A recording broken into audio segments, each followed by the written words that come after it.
booklets. Everyone was here last class. Do you have your booklets from the binomial, right?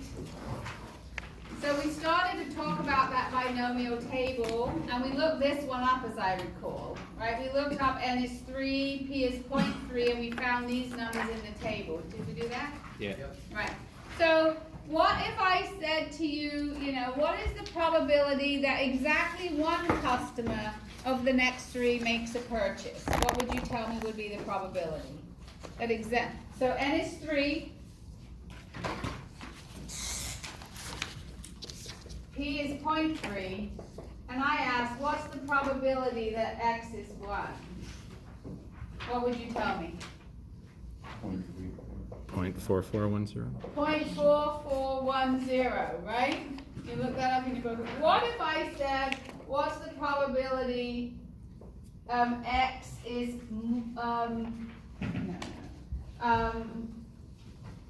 less than or equal to 2?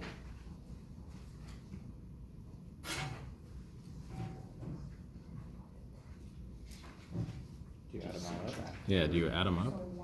So I could add them all up, or I could do 1 minus 0.027, right? So 0.973. Do you agree?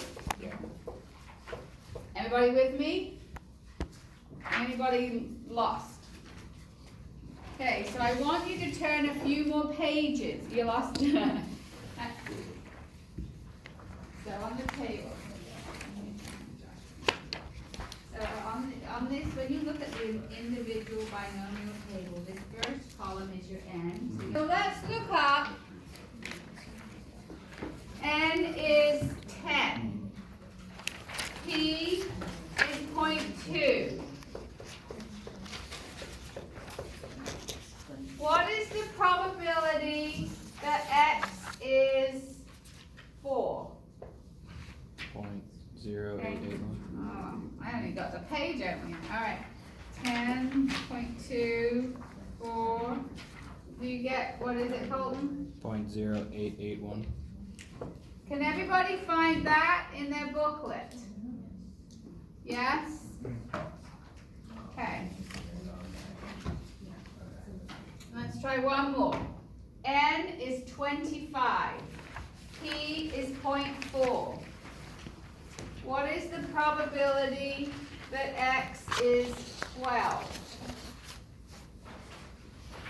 0.1140. You guys are so fast. I can't even find the page. Alright, N is 25, P is 0.4. What did you say? 0.1140. 0.1140? Has everybody got that? Alright. What is the probability that x is less than or equal to 12? That would be kind of a pain in the ass, wouldn't it? Yeah. If I asked that question, you would have to add up all the numbers up to 12. Do you agree? Yeah. So if you turn the page, it says across the top, cumulative binomial distributions. Do you remember what cumulative meant? Remember when we did, the cumulative relative frequency back in chapter 2, right? Where it said something like, well, the relative if this is 0.4 and this is 0.3 and this is 0.3, right? The cumulative frequencies would be 0.4, 0.7, and 1. Do you agree? That's what the cumulative table is doing for you. It's adding them all up. So I could, for this type of question, I would go to the cumulative table,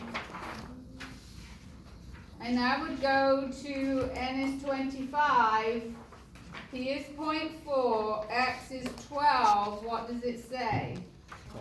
0.8462. 0.8462. That's a lot easier than entering, there's actually 13 digit numbers to 4 decimal places you would have had to enter. I mean, some of them are zeros. Right? So use the cumulative table if you want something and below. What if I had asked you, what's the probability x is less than 12? 11. Then you would go to 11. Right? Because if I said less than 12, I don't want you to include 12. So you gotta look, I usually on an exam, I will bold it or use like italics or to try and show you less than, more than. What does at least mean? What's that? That's the minimum, right? So if I say, you know, from this box you must pick at least 3, whatever, right? You pick 3 or more. At least, no more than. What does no more than mean? At most, a maximum, right? So you just gotta be careful with what. So if I had said, what's the probability x is no more than 11, right? That's 11 and lower. But I could have said, what's the probability x is less than 12? That's the same thing here. So what if I wanted, what's the probability x is greater than or equal to 12?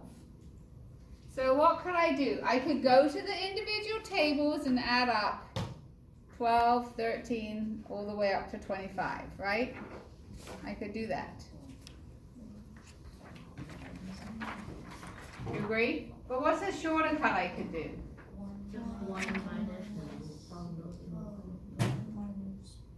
Probability of what?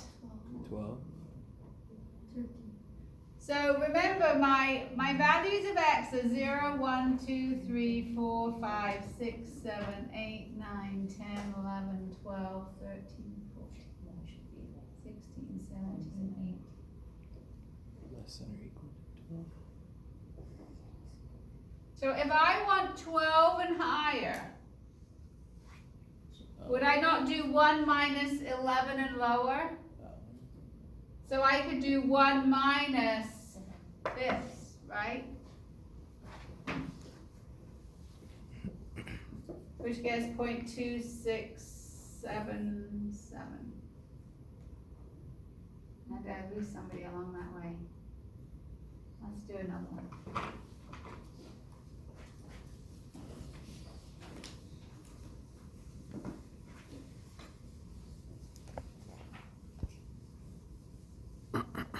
Okay, and n is 12.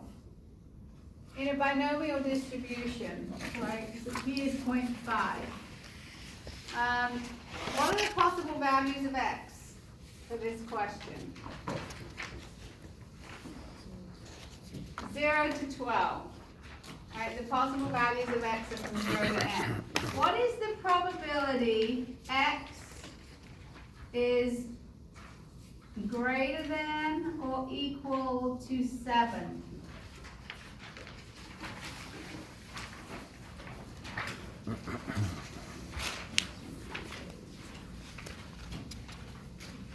And so I could go to the individual page, 0.5, greater than or equal to 7.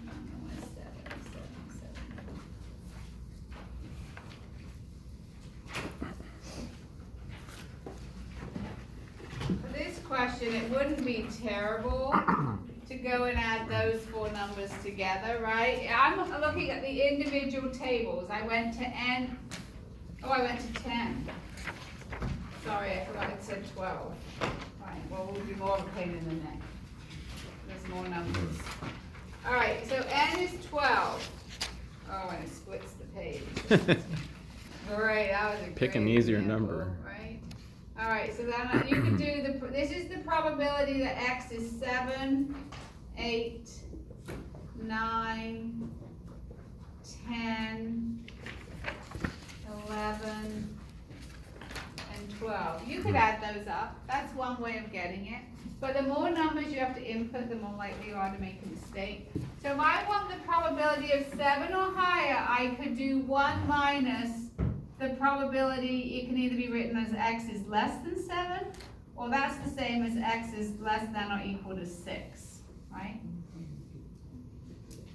So I could go to my cumulative tables, go to, N is 12, this is 0.5, and this is what? 1 minus 0.6128, which is 0.3872. Do you agree? Now you watch, when I add those numbers up, it won't match exactly because.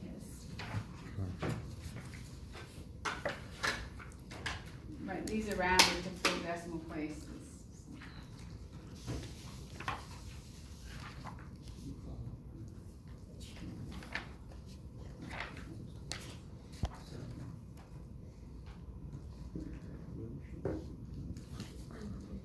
So we could just skip that first step though, if we. Yes, you don't have to do that. If we notice. And if it's a little confusing to you, you can just focus on the individual tables. You can just go the individual, you don't have to use the cumulative, it will just take you a little bit longer. Okay, but if you may find that as you do your homework and stuff, you become familiar enough with it that you start to get it, but you know, if you're trying to add these up, it's done for you over to the right.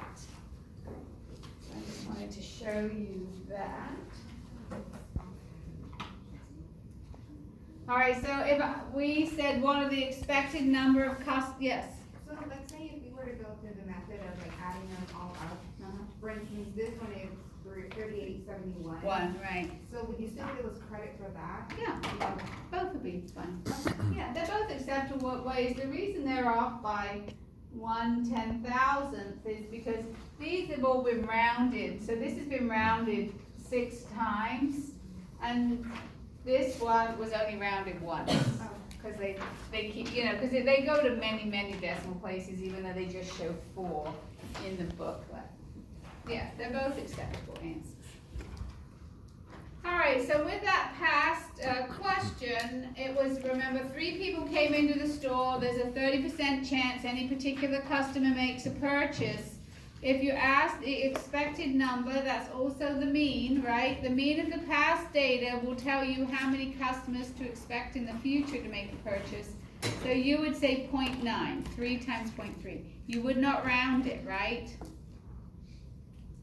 You would not round that to 1. You leave it at 0.9, even though 0.9 customers can't make a purchase. You don't leave it at 0.9. And then, what are the variance and standard deviation? So again, if it is a binomial question, I'm expecting you to use the shortcuts. So with binomial, there are shortcuts for the mean, the variance, and the standard deviation without doing the whole table like we did for the regular discrete probability questions. Okay. So the variance is just n times p times 1 minus p, which would be 0.63 customers squared. The standard deviation would be 0.794 customers. Okay? All right, so you get to practice now. Up on the board, I'm going to pull up question 31. A formula, because you're going to have to use the binomial formula at some point. I said in your homework, there's a question that asks for 6 decimals, so you've got to use the formula. There's maybe a multiple choice question on the test, but I know there's a question on the final that has a number that's not in the booklet. It's like, you know, n is 30 or something like that. Okay, so we're going to do problem 31 and then problem 34. So here is 31. You do not have to do A. And you do not have to do A. On the board, so it says consider a binomial experiment with 2 trials, and P is 0.4. B says compute the probability of 1 success. C says compute the probability of 0. D says compute the probability of 2. E says compute the probability of at least 1 success. And F says do the, I can't have that big. Says the expected value, variance, and standard deviation. Okay, so N is 2, P is 0.4. Write that down, and then I can scroll up so you can see the rest of the questions.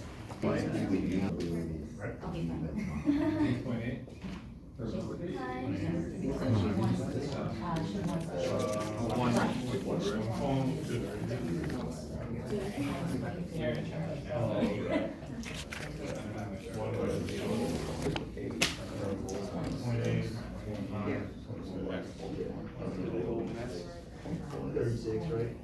You're doing this in your head. Well, the math, that's why I said the math is easy, it's where even Now the next looking one at you that, can't do. figuring out what's the square. Square root.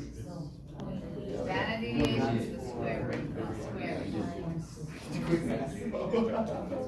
And basically, you were asked to do a probability distribution. They didn't ask you to do it in order.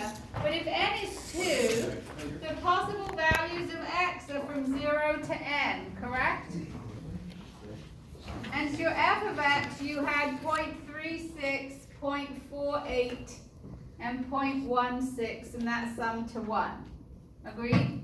They had you do it out of order, but it could have just been one question that said, show the probability distribution, and this is the probability distribution because you list all the possible outcomes and their associated probabilities, right?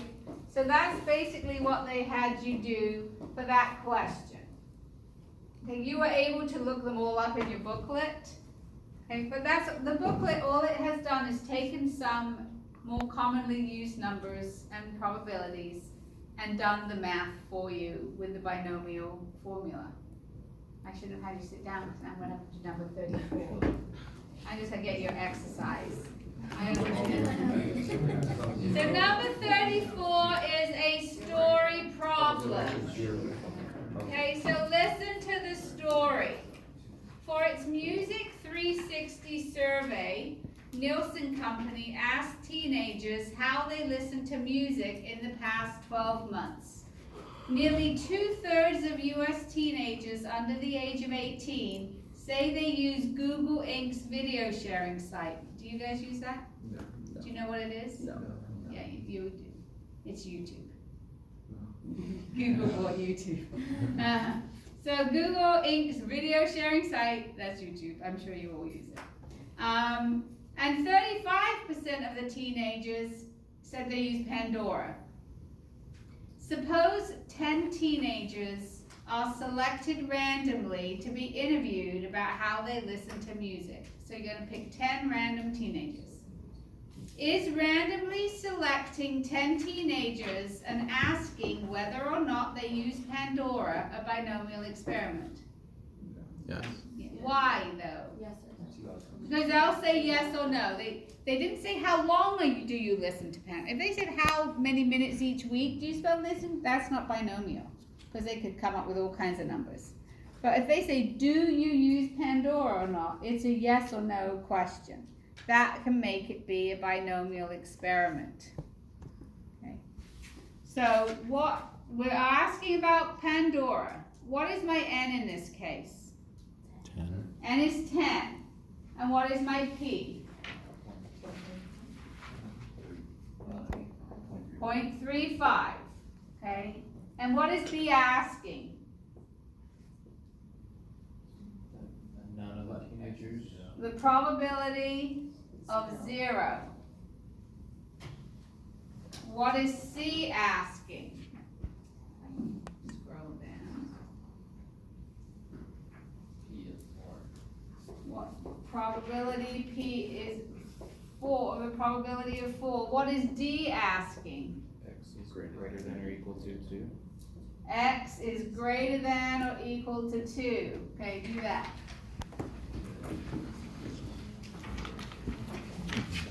So there's going to be 3 different types of discrete probability distributions. There's the regular discrete where they have to give you the numbers. But there's a binomial is when you can identify an experiment as binomial, has only 2, each trial only has 2 outcomes. That will help you. Number 1, it helps you do faster calculations for the mean, the variance, and the standard deviation, right? You have to do the whole table. But you can be asked to give a probability distribution. If I'd asked you for this question on 34 for the probability distribution, what that meant, if n is 10 and p is 0.35, if I want a probability distribution, that means you would need to write 0, 1 through 10 and all their probabilities, right? You could copy it right out the table. You'd have a probability distribution, wouldn't you? And that would sum to 1. So if you're asked for a probability distribution, you've got to list all the possible outcomes and their probabilities. Okay? All right. Ooh, what did I do? Something. There must be a button that secretly hides the screen. I don't know. All right, so then I told you there's going to be a third one. So most of you had heard of binomial before, and the next one you have not heard of before, I'm pretty sure. It's called poisson. Who's heard of that? Who speaks French? Who knows what poisson stands for? Anybody? Somebody's a French speaker. Is fish. That is French for fish. Mr. Fish is the person who came up with this distribution. So we are still in discrete. What did discrete mean again? Whole numbers. Whole numbers. Okay, usually whole numbers.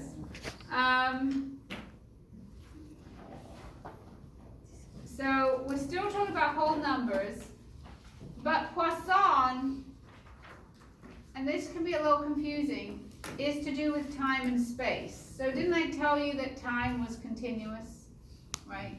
But that's when we're measuring time. In a Poisson distribution, we aren't measuring time. We're measuring how many people come to my checkout lane in a certain amount of time. So I'm measuring people. That's discrete data, okay?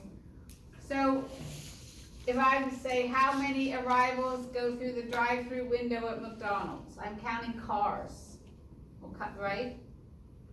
How many phone calls in a 1 hour time period? That's Poisson. I'm measuring how many phone calls. That's discrete. But if it's to do with time or space, it makes it a Poisson distribution. By space, I mean if you measure how many road signs there are on a 1 mile stretch of the freeway, right? So that would be how many signs there are. So that data is discrete, but in a certain amount of distance. Okay? So that's how you know if it's a Poisson experiment. This is the formula to calculate the probability for a Poisson distribution. This is mu. What's mu? Population. Population mean raised to the x. X is whatever number the question is asking for. So it's like, what's the probability of 3? You'd put mu to the x. E is a button on your calculator. Above, is it the divide sign? Yeah. Yeah, and so second divide, there's a little e's like pi, it's some long number, it keeps on going. Okay, e, and raised to the negative mu. If you forget to put this negative sign in, you'll get a stupid answer. You'll get, the probability of this happening is 700% or something crazy. So make sure you check. And then this is x factorial. Remember what the exclamation point means? Okay, so that means that number times the next times the next. All right, so here's an example. The math is very easy. The thing that's a problem is this. If I tell you, on average, you get 40 customers an hour, but then I ask you a question about a half an hour. You need to take the mean that I gave you and convert it to the right time period. If I say you get 40 customers an hour, what's the probability you get 15 in the next half an hour? You've got to find out what the mean is for the half an hour, okay? So we're going to practice that first. If the mean number of customers per hour is 72, what's the mean for 30 minutes? 10 minutes. 2 minutes. so first one's usually easy for most people, right? If you expect 72 customers in an hour, how many would you expect in half an hour? 36, right? How about 10 minutes? 12. How about 2 minutes? Oh, very good. So this, for those of you who don't instinctively know how to do it, this is how you do it. If you expect 72 in an hour, right? Then in 1 minute, if you divide that by 60, that's how many, if you divide it by 60, that's how many you get in 1 minute. Okay? If you divide 72 by 60, what do you get? 1.2. Is that right? So I expect 1.2 customers every minute. So if I want to find how many customers do I expect in 30 minutes, I would do 30 times 1.2, which is 36. If I want to know 10 minutes, 10 times 1.2 is 12. If I want to know 2 minutes, okay, it's 2.4. Okay? So you need to know how, that's the only way I will tell you that most questions need you to convert at some point. Here's an example.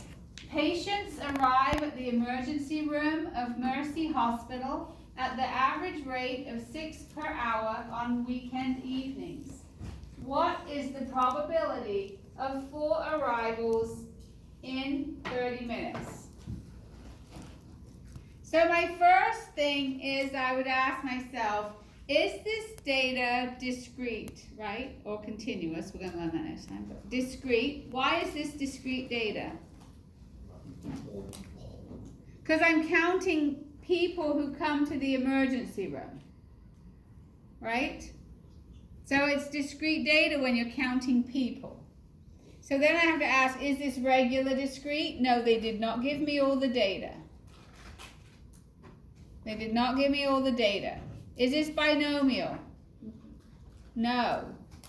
Right, because I need to know a probability of 4 arrivals. It's not 4 arrivals or nothing, right? And it's to do with time. That makes it a poisson question. It's within 30 minutes. So if I expect 6 people every hour, how many, that's the mean. What is the mean for 30 minutes?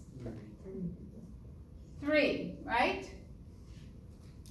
Now you can do 6 divided by 60 and multiply by 30. Multiply by 30. Okay, if you want to do that, but most people can figure if you have 6 in an hour, you'd expect 3 in half an hour. Okay, so then we go back and use that formula. Right, the formula said for f of x, it is mu to the x, e to the negative mu over x factorial. Okay, so in this case, x is whatever the question is asking you. What is this question asking? It's asking, what's the probability of 4 arrivals? So my x is 4. My mu is 3. I just worked that out here. It's not 6. My mu is 3. So this is 3, and E is the button on my calculator. So now put it in your calculator. What is the probability of getting 4 arrivals if the average is 3 in 30 minutes?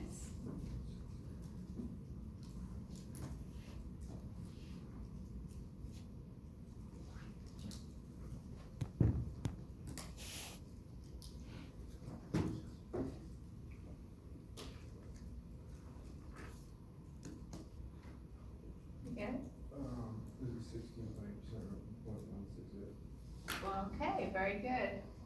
So 0.168 should be what you get as the probability. So if you expect 3 patients to come in a half an hour, the probability, you won't always get 3, right? That's just the average. It's kind of like if you flip a coin 10 times, on average you should get 5 heads. But will you always get 5 heads? No. Sometimes you don't get 5 heads, right? Quite often you might get 6, you might get 7, you might get 3. So your average is 3. What's the probability of getting 4? We could make a whole distribution for this, okay, if we did that. Okay, so there is not a set, possible values of x. In binomial, the most x could be was n, right? We said the values of x was 0 to n. Well, if we average 3 patients in the hospital, okay, there is not a set, oh, well, we'll never get more than. So it keeps getting smaller and smaller and smaller till at least to 4 decimal places, it's 0. It's kind of like your chance of winning the lottery. You can win, but to 4 decimal places, your chance is 0, right? You might win. And they might get 20 patients in half an hour too, but to 4 decimal places, the chance is 0. Okay. All right, so this you're going to do up on the board. The number of arrivals at a bank drive-in teller window averages 10 in 15 minutes. What is the probability of 5 arrivals in 15 minutes? And the cumulative binomial probabilities. Turn the page. And what do we see? In your booklet, turn past the cumulative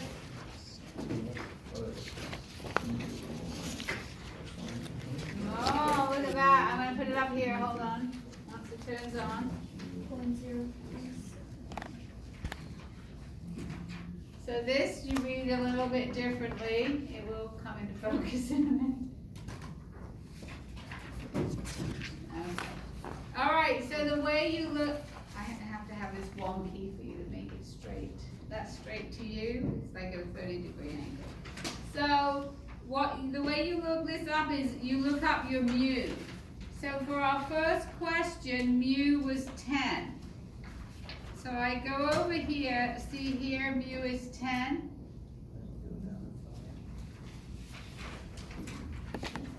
Okay, and these are the values of x over here. So for probability x is 5 is right here. That's what you got in your calculations, correct? Yeah. So for the test, can we? If it's in here, you can use it. Okay. So on the next question, you had mu is 20.